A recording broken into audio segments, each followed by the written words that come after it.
நண்பர்கள் அனைவருக்கும் காலை மாலை மதிய வணக்கங்களை தெரிவித்துக் கொள்வது உங்கள் நண்பன் அருண். இந்த வீடியோவில் நம்ம எதை பற்றி பார்க்க போகிறோம் அப்படின்னு பார்த்தீங்கன்னா, நிறைய பேர் வந்து நம்மள்ட்ட கேட்குற கொஸ்டின் என்ன அப்படின்னு கேட்டிங்கன்னா, டீபோட் வந்து எதனால் பண்ணுறாங்க, யாரெல்லாம் வந்து டீபோட் பண்ணுவாங்க, அதிகமாக எந்தெந்த பாஸில் போகிறவங்கள டீபோட் பண்ணுறாங்க, அப்படி டீபோட் பண்ணாமல் இருக்கிறதுக்கு நம்ம என்ன பண்ணணும், அதே மாதிரி அப்படி டீபோட் பண்ணிட்டாங்கன்னா நெக்ஸ்ட் ஸ்டெப் என்ன அப்படிங்கிற மாதிரி நிறைய பேர் நம்மள்ட்ட கொஸ்டினாக கேட்டிருக்காங்க. ஸோ அதை பற்றி ரொம்ப டீட்டெயிலாக அந்த வீடியோவில் பார்த்துருவோம். வீடியோவை கடைசி வரைக்கும் பாருங்கள்.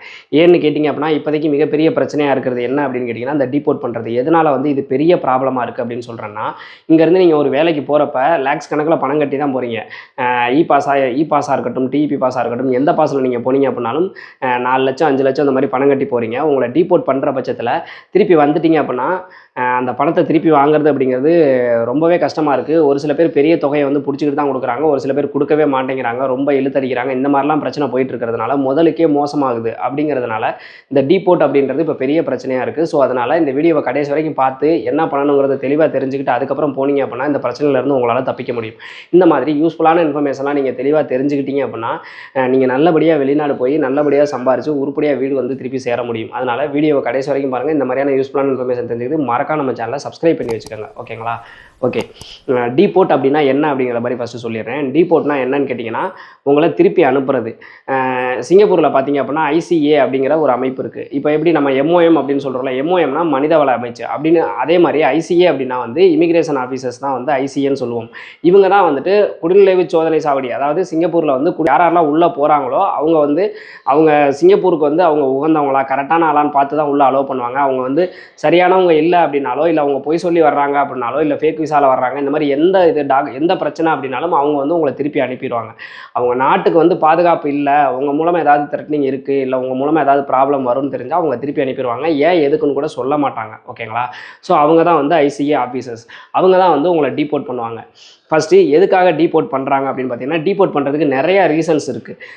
முக்கியமான ரீசன்ஸ் என்னென்ன சொல்லலாம் அப்படின்னு பார்த்தீங்கன்னா, மோஸ்ட்லி வந்து ஃபேக்கான விசா வச்சு வர்றது, ஃபேக்கான டாக்குமெண்ட்ஸ் வச்சு வர்றது, ப்ராப்பரான டாக்குமெண்ட்ஸ் இல்லாமல் சிங்கப்பூருக்குள்ளே வர்றது, இந்த மாதிரி ரீசனுக்கு தான் முன்னாடிலாம் ரொம்ப அதிகமாக டீபோட் பண்ணிக்கிட்டு இருந்தாங்க. ஆனால் இப்போ ரொம்ப அதிகமாக டீபோட் பண்ணுறது எதுக்கு அப்படின்னு கேட்டிங்கன்னா, இ பாஸ் டிஇபி பாஸில் போகிறவங்கள நிறைய பேரை டீபோட் பண்ணுறாங்க. மற்ற பாஸ்லாம் வந்து உங்களுக்கு டாக்குமெண்ட் சரியாக இல்லைனா மட்டும்தான் டீபோட் பண்ணுறாங்க. ஆனால் இ பாஸ் இந்த டிஇபி பாஸில் போகிறவங்கள எல்லா டாக்குமெண்ட் கரெக்டாக இருந்தாலும் கூட டீபோட் பண்ணுறாங்க. அதுக்கான ரீசன் அவங்க என்ன சொல்கிறாங்க அப்படின்னு கேட்டிங்கன்னா, சேலரி தான் வந்து ரொம்ப ஹையாக போட்டிருக்காங்க அப்படிங்கிற மாதிரி.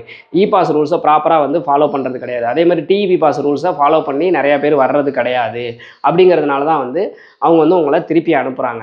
ஃபாலோ பண்ணுறது கிடையாது அப்படின்னா, ஒரு உதாரணத்துக்கு சொல்லணும் அப்படின்னா, இப்போ இ பாஸ் நீங்கள் வர்றீங்க அப்படின்னா உங்களோட சேலரி பார்த்தீங்க அப்படின்னா ஐபியில் வந்து மினிமமே வந்து $6,500 மேலே சம்பளம் இருந்தால் மட்டும்தான் உங்களுக்கு அப்ரூவல் ஆகும். ஆனால் இங்கே சொல்கிறது பார்த்தீங்க அப்படின்னா, இபி பாஸுக்கு ஏஜென்சி சைட்லேருந்து உங்களுக்கு எவ்வளோ சம்பளம் சொல்லுவாங்க அப்படின்னா உங்களுக்கே தெரியும். 1100, 1200, 1300 இந்த மாதிரி தான் வந்து உங்களுக்கு சம்பளம் சொல்லியிருப்பாங்க. ஆனால் ஐபியில் போட்டிருக்கிறது பார்த்தீங்கன்னா $10,000, $11,000 மேலே வந்து சம்பளம் போட்டிருக்காங்க. அப்படி போட்டால் தான் வந்து எம்ஓஎம்ல அப்ரூவல் ஆகுது அப்படிங்கிறதுனால அந்த மாதிரி போடுறாங்க. ஐபியில் சம்பளம் அதிகமாக போடுறாங்க, ஆனால் கையில் கொடுக்கறது ரொம்ப கம்மியாக இருக்குது. போஸ்டிங் ஒரு நோ குவாலிஃபிகேஷன் பர்சன், அதாவது அவங்க எம்ஓஎம்ல அப்ளை பண்ணல, இவர் எதுவுமே படிக்கலைன்னு நோ குவாலிஃபிகேஷனில் அப்ளை பண்ணுறாங்க. அவருக்கு பார்த்தீங்க அப்படின்னா சம்பளம் $11,000, $12,000 போடுறாங்க. அப்படி போட்டிருக்கிறப்ப அவருக்கு வந்து எப்படி இவ்வளோ சம்பளம் கொடுக்க முடியும் அப்படிங்கிற மாதிரி ஐசிஏ ஆஃபீஸர்ஸ் வந்து கொஸ்டின் கேட்குறாங்க. ஸோ இதனாலே வந்துட்டு அப்போ வந்து பொய் சொல்லி தான் நீங்கள் உள்ளே போகிறீங்க அப்படிங்கிறது அவங்களுக்கு தெரிஞ்சிருது. பொய் சொல்லி உள்ளே போகிறது அப்படிங்கிறது சிங்கப்பூர் சட்டப்படி குற்றம். அதனால தான் உங்களை திருப்பி அனுப்பிடுறாங்க. ஓகேங்களா? ஸோ இது வந்து நிறையாவே நடக்குது. அதே மாதிரி ட்ரைனிங் எம்ப்ளாய்மெண்ட் பாஸ், டிஇபி பாஸை பொறுத்த வரைக்கும் சேலரியெல்லாம் கரெக்டாக இருந்தாலும் டிஇபி பாஸில் போகணும் அப்படின்னா நீங்கள் ட்ரைனிங்க்கு தான் நீங்கள் உள்ளே போகிறீங்க. நிறையா பேர் வந்து ட்ரைனிங்காக போகிறது கிடையாது, வேலைக்கு தான் போகிறாங்க அப்படிங்கிறது நிறையா பேருக்கு தெரிஞ்சிருக்கும். ஸோ நீங்கள் ட்ரைனிங்க்கு போகிறது, இங்கே அந்த கம்பெனி வந்து இந்தியாவிலையுமே வந்துட்டு ஒரு பிரான்ச் இருக்கணும், இல்லை அந்த கம்பெனியோட ஹெட் ஆஃபீஸ் இந்தியாவில் இருக்கணும், அங்கே நீங்கள் ஒர்க் பண்ணுற மாதிரி இருக்கணும், உங்களுக்கு ட்ரைனிங் கொடுத்து உங்களுக்கு ப்ரொமோஷன் கொடுக்குற மாதிரி அந்த மாதிரி ஏதாவது ஒரு பர்பஸ்க்காக மட்டும்தான் ட்ரைனிங் எம்ப்ளாய்மெண்ட் பாஸில் சிங்கப்பூர் போகணும். ஆனால் அதுக்காக போகிறீங்களா அப்படின்னு கேட்டால் கிடையவே கிடையாது. ஸோ இந்த மாதிரி வந்து நீங்கள் ராங்கான இன்ஃபர்மேஷன் சொல்லியோ பொய்யான இன்ஃபர்மேஷன் சொல்லியோ உள்ளே போக நினைக்கிறதுனால தான் வந்து டீபோட் பண்ணி விட்றாங்க. ஓகேங்களா? ஸோ இந்த மாதிரி சொன்னால் டீபோட் தான் பண்ணிவிடுவாங்க. அதே மாதிரி உங்களோட ப்ராப்பரான டாக்குமெண்ட்ஸ் இல்லை அப்படின்னாலும் டீபோட் பண்ணிவிட்ருவாங்க. ரைட்? ஓகே, இப்போ நம்ம டீபோட் ஆகாமல் எப்படி போகணும் அப்படின்னு கேட்டிங்கன்னா, கண்டிப்பாக வந்து நீங்கள் சொல்கிறது உண்மையாக இருக்கணும். உங்களோட ஐபியோட சம்பளம், உங்களோட ஒர்க்கு, ஒர்க்கில் எல்லாம் சில பேர் பார்த்தீங்க அப்படின்னா பொசிஷன் பார்த்தீங்க அப்படின்னா ஜென்ரல் மேனேஜரு, அசிஸ்டன்ட் மேனேஜரு இந்த மாதிரி பெரிய பெரிய போஸ்டிங்லாம் போட்டிருக்கு. ஆனால் அந்த வேலைக்கு போகிறாங்களான்னு கேட்டிங்கன்னா ஜென்ரல் ஒர்க்கருக்கு தான் போகிறாங்க. ஸோ அந்த மாதிரி இல்லாமல் உங்கள் ஐபியில் என்ன போஸ்டிங் போட்டிருக்கோ, என்ன சம்பளம் இருக்கோ அந்த சம்பளத்தை கம்பெனி கரெக்டாக கொடுத்து உங்கள் ஐபியில் போட்டிருக்க போஸ்டிங்க்கு உங்களை எடுத்திருந்தாங்க, அது நீங்கள் சொல்கிறது எல்லாமே உண்மை அப்படின்னா உங்களை டிபோர்ட்டே பண்ணிவிட மாட்டாங்க. மோஸ்ட்லி பார்த்தீங்கன்னா சிங்கப்பூரில் வந்து ஆட்டோமேட்டிக் இமிகிரேஷன் தான் இருக்குது. ஆட்டோமேட்டிக் இமிகிரேஷன் நீங்கள் எப்படி கிளியர் பண்ணணும்னு கேட்டிங்கன்னா ஃபஸ்ட்டு பார்த்தீங்கன்னா உங்களோட பாஸ்போர்ட்டை ஸ்கேன் பண்ணணும், அதுக்கடுத்தது உங்களோட கைரேகை ஸ்கேன் பண்ணணும், அடுத்தது உங்களோட ஃபேஸை வந்து ஸ்கேன் பண்ணுற மாதிரி இருக்கும். 2 கேட் இருக்கும். பாஸ்போர்ட்டை ஸ்கேன் பண்ணோன்னா ஃபஸ்ட்டு கேட்டு ஓப்பன் ஆயிரும். அடுத்ததுக்கு நீங்கள் கைரேகையும் உங்களோட ஃபேஸையும் வந்து ஸ்கேன் பண்ணுற மாதிரி இருக்கும். அந்த இடத்துல வந்து அந்த கேட்டு தான் வந்து நிறைய பேருக்கு ஓப்பன் ஆக மாட்டேங்குது. இந்த ஆட்டோமேட்டிக்கில் இந்த 2 கேட்டும் ஓப்பன் ஆச்சு அப்படின்னா கடவுள் உங்கள் லைஃப்பில் வந்துட்டு ஒரு பெரிய கேட்டை திறந்து விட்ட மாதிரி உங்கள் வாழ்க்கையே வந்து சக்ஸஸ் தான். இந்த 2 கேட்டையும் தாண்டி நீங்கள் வெளியில் போயிட்டீங்க அப்படின்னா எந்த இமிகிரேஷன் ஆஃபீஸரும் உங்கள்கிட்ட வந்து என்கொயரி பண்ண மாட்டாங்க, எதுவுமே பிரச்சனை கிடையாது. ஆனால் இதில் வந்து ஃபஸ்ட்டு கேட் ஓப்பன் ஆகிடுது, 2வது கேட் ஓப்பன் ஆகலை அப்படிங்கிற பட்சத்தில் கண்டிப்பாக ப்ராப்ளம் வரும். நீங்கள் ஐசிஏவில் வந்துட்டு எப்படி வந்து நீங்கள் இமிகிரேஷனை கிளியர் பண்ணணும்னு ஐசிஏவோட அஃபீஷியல் யூடியூப் சேனல்லே வந்துட்டு வீடியோ போட்டிருக்காங்க. உங்களுக்கு வேணும் அப்படின்னா கமெண்ட் செக்ஷனில் கேளுங்க, அந்த லிங்கே கொடுக்குறேன். ஸோ அதை கரெக்டாக நீங்கள் ஃபாலோ பண்ணணும். ஃபாலோ பண்ணிங்கன்னா ஆட்டோமேட்டிக்காக ஓப்பன் ஆயிடும். அப்படி ஓப்பன் ஆகலை அப்படிங்கிற பட்சத்தில் கண்டிப்பாக ஐசிஏ ஆஃபீஸர்ஸ் வந்து உங்களை கூட்டி போய் என்கொயரி பண்ணுவாங்க. அதில் வந்து நீங்கள் உண்மை சொல்கிறீங்களா பொய் சொல்கிறீங்களான்னு தெரிஞ்சிடும். அப்படி நீங்கள் பொய் சொல்கிறீங்க அப்படிங்கிற பட்சத்தில் கண்டிப்பாக உங்களை திருப்பி அனுப்பிடுவாங்க. மோஸ்ட்லி அந்த கேட் ஓப்பன் ஆகலை அப்படின்னா அதை தாண்டி நீங்கள் போகிறது அப்படிங்கிறது 99% சாத்தியம் கிடையாது. நீங்கள் திருப்பி தான் இந்தியாவுக்கு வந்தாகணும். ஓகேங்களா? ஸோ இதுதான் வந்து சிங்கப்பூரில் நடக்குது. இந்த கேட் எதனால ஓப்பன் ஆகாமல் இருக்கும் அப்படின்னு கேட்டிங்கன்னா மோஸ்ட்லி உங்களோட டாக்குமெண்ட் வந்து ப்ராப்பராக இல்லாமல் இருந்துச்சுனாலும் ஓப்பன் ஆகாமல் இருக்கிறதுக்கு வாய்ப்பு இருக்குது. ஒரு சில பேர்லாம் பார்த்தீங்க அப்படின்னா எஸ்ஜி அரைவல் கார்டு வந்து ப்ராப்பராக சப்மிட் பண்ண மாட்டாங்க. எஸ்ஜி அரைவல் கார்டு அப்படிங்கிறது கண்டிப்பாக வந்து நீங்கள் சப்மிட் பண்ணி தான் ஆகணும். ஒரு சில பேர் அங்கே போய் சப்மிட் பண்ணலாம் அப்படிங்கிற மாதிரிலாம் சொல்லுவாங்க. முடிஞ்ச வரைக்கும் நீங்கள் இங்கேயே ப்ராப்பராக சப்மிட் பண்ணிட்டு போனீங்க அப்படின்னா கண்டிப்பாக அது ஓப்பன் ஆயிரும். ஸோ உங்களோட டாக்குமெண்ட்ஸ் எல்லாமே கரெக்டாக இருக்குன்னா அது ஓப்பன் ஆயிரும். டாக்குமெண்ட்ஸில் ஏதாவது மிஸ்டேக் இருக்குது அப்படின்னாலும் ஓப்பன் ஆகாது. அதே மாதிரி வேறு பல ரீசனாக இருக்கலாம். அதாவது இப்போ இந்த அதிகமான சம்பளம் போட்டிருக்குது, இந்த ரீசன்னாலையும் அது ஓப்பன் ஆகாமல் இருக்கிறதுக்கு சான்சஸ் இருக்குது. ஓகேங்களா? ஓகே, இப்போ ஐசிஏ ஆஃபீஸர்ஸ் கூட்டி போய் நம்மளை திருப்பி அனுப்பணும்னு முடிவு பண்ணிட்டாங்கன்னா என்ன பண்ணுவாங்க அப்படின்னு கேட்டால் உங்களை போயிட்டு என்கொயரி பண்ணுவாங்க. உங்கள் ஃபோன்லாம் வாங்கி எல்லாத்தையும் செக் பண்ணுவாங்க. செக் பண்ணிவிட்டு உங்களை ஒரு ரூமில் உட்கார வச்சுருப்பாங்க. அதுக்கப்புறமேட்டு நீங்கள் திருப்பி போய் தான் ஆகணும் அப்படிங்கிற மாதிரி உங்கள்கிட்ட சொல்லிடுவாங்க. ஒரு QR கோடு கொடுப்பாங்க. நீங்கள் திருப்பி வரணும் அப்படின்னா இந்த ஃபார்மை சப்மிட் பண்ணிவிட்டு வாங்க அப்படிங்கிற மாதிரி ஒரு QR கோடு கொடுப்பாங்க. அதுக்கப்புறமேட்டு உங்களை வந்து நீங்கள் டிக்கெட் போடுறீங்களான்னு கேட்பாங்க. இல்லை உங்கள் ஏஜென்ட்டை பேசி டிக்கெட் போட சொல்லுங்கள் அப்படிங்கிற மாதிரி சொல்லுவாங்க. ஸோ டிக்கெட் நீங்கள் போட்டிங்க அப்படின்னா ஓகே. அப்படி டிக்கெட் போடலன்னா அவங்களே டிக்கெட் போட்டு கொடுப்பாங்க. இங்கே வந்துட்டு நீங்கள் அதுக்கு பணம் பே பண்ணுற மாதிரி இருக்கும். பே பண்ணாமல் இருந்தீங்க அப்படின்னா கண்டிப்பாக உங்களை பிளாக் பண்ண சான்சஸ் இருக்குது. உங்கள் பாஸ்போர்ட்டே கூட கையில் கொடுக்க மாட்டாங்க. அந்த ஏர்லைன்ஸில் வந்து பாஸ்போர்ட்டே கொடுக்க மாட்டாங்க. ஸோ அந்த மாதிரிலாம் நடக்கிறதுக்கு வாய்ப்பு இருக்குது. ஸோ நீங்கள் டிக்கெட் போட்டு நீங்கள் வந்துட்டீங்க அப்படின்னா ஓகே, நான் டிக்கெட் போட்டு உங்களை அதிகபட்சம் 24 ஹவர்ஸுக்குள்ளார உங்களை அனுப்பிடுவாங்க, திருப்பி அனுப்பிடுவாங்க. அதுக்கு மேலே நீங்கள் அங்கே ஸ்டே பண்ணுற மாதிரி இருந்தால் அதுக்கு தனியாக பே பண்ணுற மாதிரி இருக்கும். ஸோ அதிகமாக ஸ்டே பண்ணுற மாதிரி வச்சுக்காதீங்க. இமீடியட்டாக டிக்கெட் போட்டு வந்துடுங்க. ஸ்டே பண்ணுறதுனா வெளியிலலாம் விட மாட்டாங்க. ஜஸ்ட் ஏர்போர்ட்டுக்குள்ளே தான் நீங்கள் இருக்கிற மாதிரி இருக்கும். நீங்கள் வந்துட்டீங்க அப்படின்னா நிறைய பேருக்கு இருக்கிற டவுட் என்ன, அப்பா என்னை வந்து டிபோர்ட் பண்ணிட்டாங்க, நான் வந்து திருப்பி வந்துட்டேன், அப்போ நான் திருப்பி போக முடியுமா அப்படின்னு கேட்டிங்கன்னா கண்டிப்பாக வந்து நீங்கள் 14A ஃபார்ம் சப்மிட் பண்ணாமல் போக முடியல. இந்த இடத்துல நிறைய பேர் வந்து தப்பு பண்ணுறாங்க. என்ன பண்ணுறாங்க அப்படின்னு கேட்டிங்கன்னா ஆனால் என்னை வந்து டிபோர்ட் பண்ணிட்டாங்க, நான் வந்து வேறு பாஸ் அப்ளை பண்ணி போகலாமா அப்படிங்கிற மாதிரி கேட்குறாங்க. தயவுசெய்து நீங்கள் வந்து உங்களை டிபோர்ட் பண்ணியிருந்தாங்க அப்படின்னா தயவுசெய்து இதை மறைச்சோ இல்லை இதை சொல்லாமையோ எந்த ஏஜென்சிலையும் நீங்கள் அப்ளை பண்ணாதீங்க. ஏன்னு கேட்டிங்க அப்படின்னா டிபோர்ட் உங்களை பண்ணுறாங்கன்ற பட்சத்தில் நீங்கள் 14A ஃபார்ம் ஐசிஏல சப்மிட் பண்ணி அவங்க திருப்பி நீங்கள் உள்ளே வரலான்ற அப்ரூவலுக்கு உங்களுக்கு ஒரு மெயில் பண்ணுவாங்க. அந்த அப்ரூவல் லெட்டர் இருந்தால் மட்டும்தான் திருப்பி உங்களால் சிங்கப்பூருக்குள்ளார போக முடியும். அந்த அப்ரூவல் லெட்டர் இல்லை அப்படிங்கிற பட்சத்தில் கண்டிப்பாக உங்களால் சிங்கப்பூருக்குள்ளார போகவே முடியாது. ஓகேங்களா? எனக்கு தெரிஞ்சு இப்போ இந்த டிபோர்ட்டுங்கிறது அதிகமாக நடக்கிறது லாஸ்ட் ஒரு 4-5 மந்த்தாக நடந்துகிட்டு இருக்குன்னு வச்சுக்கோங்க. ரொம்ப அதிகமாக இப்போ ரீசெண்டாக ஒரு 3 மந்த்ஸாக நடந்துகிட்டு இருக்கு. இந்த டிபோர்ட்டில் ஒர்க்கிங் இ பாஸில் இந்த டிபி பாஸில் போனவங்க டிபோர்ட் ஆனவங்க திருப்பி யாருக்குமே 14A ஃபார்ம் அப்ரூவல் வந்தது எனக்கு தெரிஞ்சு இல்லை. உங்களுக்கு தெரிஞ்சு யாருக்காவது 14A ஃபார்ம் அப்ரூவல் வந்திருக்கா அப்படிங்கிறத கமெண்ட் செக்ஷனில் சொல்லுங்கள்.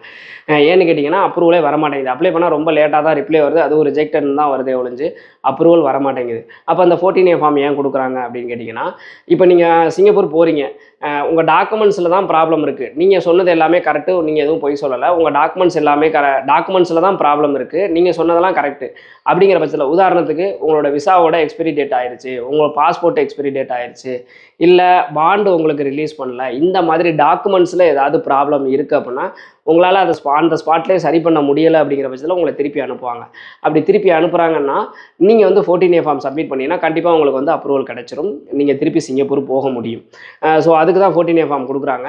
14A ஃபார்ம் நீங்கள் சப்மிட் பண்ணலாம், எல்லாத்துக்குமே நீங்கள் சப்மிட் பண்ணலாம். ஆனால் வந்து அப்ரூவல் கொடுக்குறதுன்றது ICA கண்ட்ரோலில் தான் இருக்குது. அவங்க வந்து உங்களுக்கு கொடுத்தா தான் உண்டு, இல்லைன்னா இல்லை. அதே மாதிரி எனக்கு தெரிஞ்ச வரைக்கும் ஒர்க்கிங் விசாவில் போய் டீபோர்ட் ஆனவங்க, பாஸ் டிஇபி பாஸில் போய் டீபோர்ட் ஆனவங்க இன்னும் யாருமே திருப்பி உள்ளர போகல அப்படிங்கிறது ஒரு கசப்பான உண்மை. எனக்கு தெரிஞ்சு இல்லை, தெரியாமல் யாராவது இருக்காங்களாங்கிறது எனக்கு தெரில. ஓகேங்களா?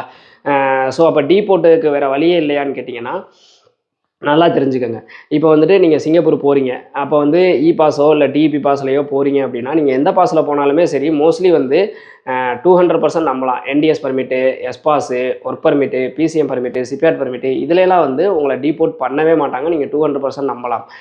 ஆனால் பாஸு, டிஇபி பாஸு இதுலலாம் வந்து டீபோர்ட் பண்ணுவாங்க.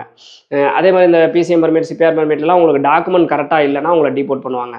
நம்ம வந்துட்டு எவ்ரி மந்த் வந்து ஃபஸ்ட் வீக்லேயே வந்து நம்ம சிங்கப்பூர் போகையில் என்னென்ன பாஸுக்கு என்னென்ன டாக்குமெண்ட்ஸ் தேவை அப்படிங்கிறத தெளிவாக டீட்டெயிலாக வீடியோவாக போட்டுறோம். அந்த வீடியோவை பார்த்தீங்க அப்படின்னா உங்களுக்கு எந்த பிரச்சனையுமே கிடையாது. நீங்கள் நல்லபடியாக டாக்குமெண்ட் ப்ரிப்பேர் பண்ணி போயிடலாம். அதர்வைஸ் நீங்கள் இந்த பாஸில் பாஸு, டிஇபி பாஸில் போகிறீங்கன்னா உங்கள் ஏஜென்ட்டுக்கிட்ட நீங்கள் ஃபஸ்ட்டு நீங்கள் இன்டர்வியூ முடிஞ்சோடனே இருக்கட்டும், இல்லை ஒரு ஆர்டரே வருது அப்படின்னா ஃபஸ்ட்டு நீங்கள் கேட்க வேண்டிய கேள்வி என்ன வேலை, எவ்வளோ சம்பளம், ஃபுட் அண்ட் ரூம் ஃப்ரீயா, இதெல்லாம் விட்டுருங்க. இதுக்கு முன்னாடி முதல்ல நீங்கள் கேட்க வேண்டிய கேள்வி சர்வீஸ் சார்ஜ் எவ்வளவு, என்னை டீபோர்ட் பண்ணுறாங்க அப்படிங்கிற பட்சத்தில் எவ்வளோ அமௌண்ட்டை எனக்கு நீங்கள் பிடிச்சிக்கிட்டு பேலன்ஸு ரீஃபண்ட் கொடுப்பீங்க அப்படின்னு கேளுங்க. கரெக்டான ஏஜெண்டாக இருந்தால் அப்போ எங்கள் சர்வீஸ் சார்ஜ்னு சொல்லி ஒரு 10,000, 20,000, இல்லை ஒரு 50,000, இல்லை 1,00,000 சொல்கிறாங்கன்னு வச்சுக்கோங்க. இவ்வளோ தான்ப்பா, இதை பிடிச்சிக்கிட்டு நாங்கள் கொடுத்துருவோம்ப்பா அப்படின்னு சொல்கிறாங்க அப்படின்னா அவங்க ஓகே தான், நீங்கள் தாராளமாக மூவ் பண்ணலாம். அது அவங்க பிடிக்கிற அமௌண்ட் வந்து ஒரு ரீசனபுளாக இருக்குது அப்படிங்கிற பட்சத்தில், உங்களுக்கு அது ரீசனபுளாக தெரியுதுன்ற பட்சத்தில் மூவ் பண்ணுங்கள். இல்லைப்பா அப்போல்லாம் டீபோர்ட் ஆக வாய்ப்பே இல்லை, நாங்கள் ரொம்ப பர்ஃபெக்டாக பண்ணுவோம், இது வரைக்கும் நான் 100 பேர் அனுப்பியிருக்கேன், ஒருத்தவங்க கூட டீபோர்ட் ஆனதில்லை, இப்படிலாம் யாராவது சொல்கிறாங்கன்னா அவங்கள நம்பி மூவ் பண்ணாதீங்க. நீங்கள் வந்து அவங்க வாயிலிருந்து எவ்வளோ டீபோர்ட் ஆனால் ரீஃபண்ட் பண்ணுவீங்கன்றதை கேட்டுட்டு அதுக்கப்புறமேட்டு தான் நீங்கள் மூவ் பண்ணணும். இப்போ ரீசெண்டாக ஒரு பையன் வந்து கதறிக்கிட்டு இருந்தாப்புல நம்மள்ட்ட டெலகிராமில் கிட்டத்தட்ட $14,000 வந்து அவருக்கு சம்பளம் போட்டிருக்கிறாங்க. அவரையெல்லாம் உள்ளே விடுறதுக்கு 99.9% சான்சஸே கிடையாது. ஸோ அப்படி இருக்கிறப்ப அவர் எவ்வளோ ரீஃபண்ட் பண்ணுவாங்கலாம் கேட்காம தான் இருந்திருக்காங்க. அவங்க 80% கிட்ட இப்போ நான் சொன்னதுக்கப்புறமேட்டு கேட்டு 80% கிட்ட ரீஃபண்ட் பண்ணிடுவோம் அப்படிங்கிற மாதிரி சொல்லியிருக்கிறாங்க. ஸோ அதிகமான சம்பளம் ஐபிஎல் எவ்வளோ சம்பளம் போடுவீங்க அப்படிங்கிறதையும் கேட்டுக்கோங்க. அதிகமான சம்பளம் போடுற மாதிரி இருந்தால் வேணாம். இன்னும் சொல்லப்போனால் ஒரு சில பேர்லாம் வந்து இந்த டேட் ஆஃப் பர்த் ஹையாக இருப்பீங்க, இல்லை கம்மியாக இருப்பீங்க. மோஸ்ட்லி வந்து இப்போ பார்த்தீங்கன்னா 95 to 97 ப்ராப்ளம் இல்லாமல் இருக்குது.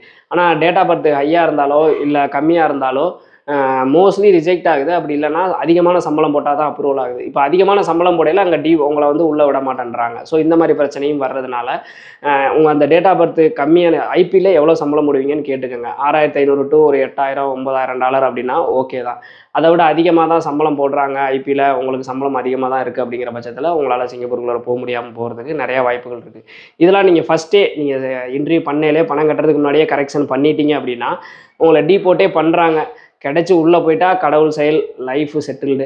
கிடைக்காம டீபோர்ட் பண்ணுறாங்க அப்படிங்கிற பட்சத்தில் உங்களுக்கு அமௌண்ட் வந்து பெரிய லெவலில் உங்களுக்கு ரிஸ்க்காக எடுக்கலை, பெரிய லெவலில் உங்களுக்கு பிடிக்கலன்றப்ப அந்த கட்டின அமௌண்ட் திருப்பி கைக்கு வருது அப்படிங்கிற பட்சத்தில் லைஃப் செட்டில்மெண்ட்டுக்காக நீங்கள் ஒரு ரிஸ்க் எடுத்து பார்க்கலாம். ஓகேங்களா? ஸோ இதை பண்ணுங்கள்.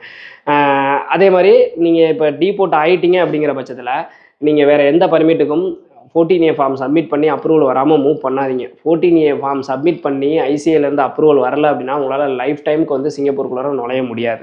அதுதான் உண்மை. ஸோ அதை நல்லா தெரிஞ்சுக்கங்க. ஒரு சில பேர் 14A நான் இந்த மாதிரி டீபோர்ட் பண்ணதை மறைக்கிறாங்க. ஒரு சில பேர் வந்து டெஸ்ட் அடித்து போகலாமா அப்படின்னு கேட்குறாங்க, பிசிஎம் பர்மிட்டில் போகலாமா, என்ன டீபோர்ட் பண்ணிட்டாங்கன்னு கேட்குறாங்க.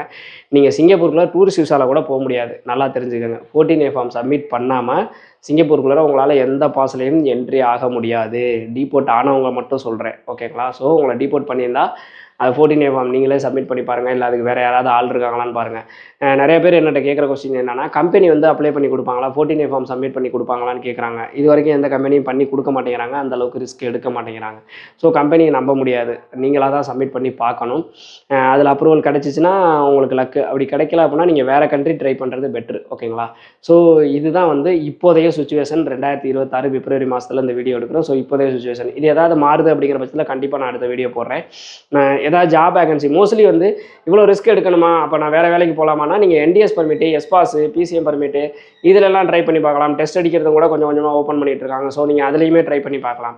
ஸோ இந்த எல்லா ஜாப்புமே பார்த்தீங்க அப்படின்னா www.sgtamil.com வெப்சைட்டில் போடுறாங்க. என்னோட பர்சனல் டெலகிராம் ஐடி கிங்கருன்னு 113லையுமே நம்ம போட்டுட்ருக்கோம். ஸோ இதில் என்டிஎஸ்சி, எஸ்பாஸ்லாம் நீங்கள் சூஸ் பண்ணுறீங்க அப்படின்னா எந்த ப்ராப்ளம் கிடையாது. இந்த பிரச்சனை கொஞ்சம் கூட வர்றதுக்கு சான்சஸே கிடையாது. கரெக்டான சம்பளம் போடுவாங்க, கோட்டா இருக்குது அப்படின்னா தான் அப்ரூவல் கிடைக்கும். அப்படிங்கிறதுனால நீங்கள் கண்டிப்பாக உள்ளே போயிட முடியும். ஸோ அதனால் அந்த மாதிரி பாஸ் கூட நீங்கள் ட்ரை பண்ணுறது பெட்ரு. ரிஸ்க் எடுக்க நினைக்காதவங்க அந்த மாதிரி பாஸ் ட்ரை பண்ணுறது பெட்ரு. ஓகேங்களா? ரொம்ப கம்மி ப்ரைஸில் ஆர்ஏ லைசன்ஸ் ஹோல்டர்ஸ் மூலமாக நிறைய ஜாப் வேகன்சிஸ் நம்ம நிறைய பேருக்கு வாங்கி கொடுத்துட்டு இருக்கோம். ஸோ அதிலெல்லாம் வந்து நீங்கள் போனீங்க அப்படின்னா ப்ரோக்கரேஜ் வந்து அதாவது சப் ஏஜென்ட் இல்லாமல் டைரக்ட் ஏஜென்சி மூலமாக நீங்கள் போக முடியும். ஸோ அதனால் நம்ம சேனலை மறக்காமல் ஃபாலோ பண்ணிக்கோங்க. நம்ம சேனலை மறக்காமல் சப்ஸ்கிரைப் பண்ணி வச்சுக்கோங்க. இந்த மாதிரி யூஸ்ஃபுல்லான இன்ஃபர்மேஷனோட அடுத்த வீடியோவில் சந்திக்கும் வரை உங்களிடமிருந்து விடைபெறுவது உங்கள் நண்பன் அருண். பாய்.